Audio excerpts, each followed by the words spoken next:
Presiden ke-8 Indonesia, Prabowo Subianto mengungkapkan kekesalannya bahwa politik itu terlalu mahal dan lebih baik dipilih langsung oleh DPRD. Benarkah ini sebuah solusi? Sebelum kita bahas, jangan lupa untuk subscribe, like, dan nyalakan notifikasinya supaya tidak ketinggalan video terupdate dari kami. Kamis malam 12 Desember 2024, Presiden Prabowo Subianto pada salah satu konferensi pers yang ia datangi, ia memberikan pernyataan bahwa Indonesia harus memperbaiki sistem politiknya. Karena menurutnya, sistem pemilihan kepala daerah di Indonesia masih terlalu mahal biayanya. Presiden Prabowo Subianto melihat bahwa negara tetangga seperti Malaysia, Singapura, dan India lebih efisien dalam melaksanakan pilkada karena DPRD lah yang menunjuk mulai dari gubernur hingga bupati.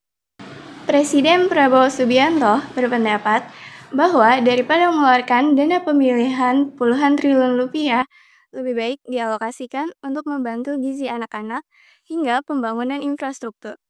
Presiden Prabowo Subianto juga menilai bahwa dengan memberikan hak pemilihan kepada DPRD, membuat sistem pemerintah lebih terstruktur. Namun, usulan ini mendapatkan komentar kontra dari pakar hukum tata negara Herdiansyah Castro. Ia berpendapat bahwa pernyataan dari Presiden Prabowo Subianto sangatlah tidak logis untuk dilakukan karena dengan memberikan hak kepada DPRD untuk melakukan pemilihan kepala daerah, maka sama saja seperti memotong hak demokrasi rakyat.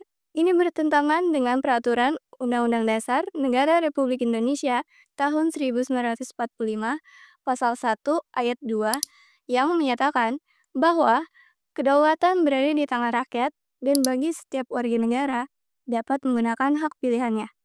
Amanah ini sejalan dengan pasal 25B International Covenant on Civil and Political Rights atau ICCPR yang menyebutkan bahwa setiap warga negara harus mempunyai hak dan kesempatan tanpa pembedaan dan tanpa pembatasan yang tidak layak untuk memilih dan dipilih pada pemilihan umum berkala yang murni dan dengan hak pilih yang universal dan sama, serta dilakukan melalui pemungutan suara secara rahasia dan menjamin kebebasan menyatakan keinginan dari para pemilih.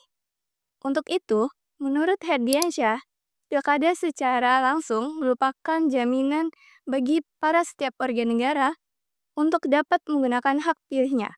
Mengembalikan proses pilkada kepada DPRD berarti memotong hak politik tersebut. Jadi, bagaimana menurut kalian? Apakah ini efektif untuk efisiensi dalam pemilihan kepala daerah atau justru sebaliknya? Jangan lupa untuk subscribe, like, dan nyalakan notifikasinya supaya tidak ketinggalan video terbaru dari kita.